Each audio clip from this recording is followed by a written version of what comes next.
It was just another day in the town of Salem. Dennis woke up in the morning and helped himself to the plate of pancakes that he had just made himself. After the clock hit 6, Dennis left the house to go to work, but was confronted with something very unusual. A big hole was dug in the front yard where his late wife was burned. He looked over the hole and saw the grave was open and contained a letter instead of his wife. Dennis grabbed the letter and went back inside to investigate. When he opened the letter, he read the first and only page, which was written in blood. The letter read, "I am waiting for you at the red building in the woods. If you want your dead wife's body back, the back side of the letter contains some coordinates indicate where to go." Dennis was livid and confused. He wasn't going to just get his wife back, but he was going to murder whoever had stolen her from her peaceful slumber. So Dennis went back to the basement, where he kept his saw-off shotgun and took it as well as some garlic. Dennis knew that Salem was full of things like vampires and witches, and in fact, he was a werewolf. Too bad the full moon isn't until tomorrow, Dennis said, as he loaded his shotgun and set off for the forest.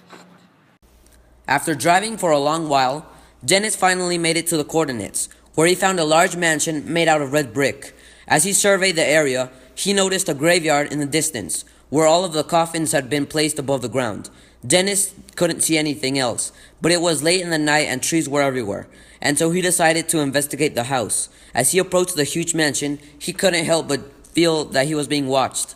He pushed as hard as he could on the gigantic stone doors, and they finally gave way. The house was completely run down. Plants were growing all over, there were trash on the floor, and the stairway to the second floor was broken. As he walked a couple steps forward, he heard the crackle of an old lady saying, "He actually came? He must know he won't survive." Dennis ran towards the voice, but he ran into the kitchen. Nobody was there.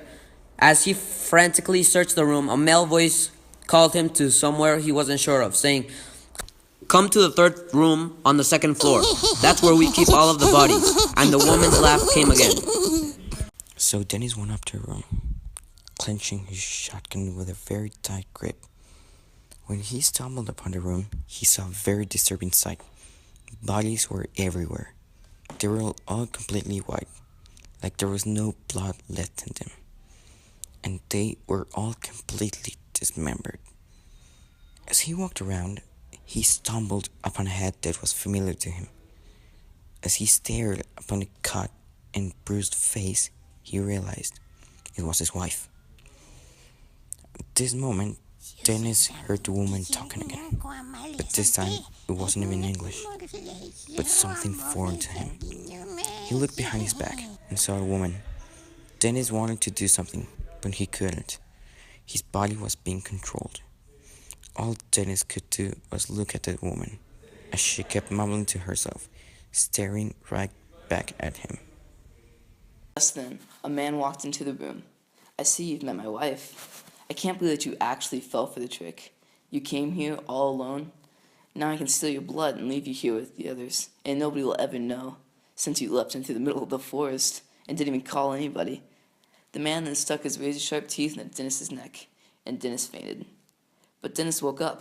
The others were gone, but Dennis was transforming into a werewolf, so he knew he must not have been dead. He realized that he must have been unconscious for an entire day, and the full moon was finally out.